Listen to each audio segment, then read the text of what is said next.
Tired of seeing the EA app spin its wheels when you just want to get into your favorite game? Well, stick around because we're diving into quick fixes to get your EA app games launching and playing like they should. First, a common culprit: the game files themselves. Click on the game that's giving you trouble in your library.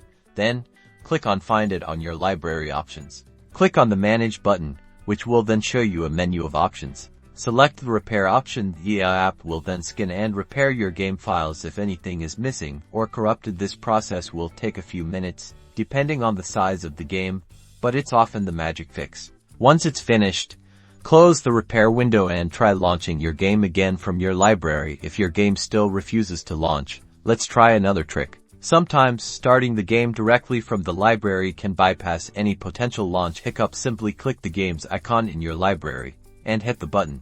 Let the game launch, and hopefully that simple step will resolve the issue. If none of these steps work, a full uninstall and reinstall of the EA app may resolve the issue.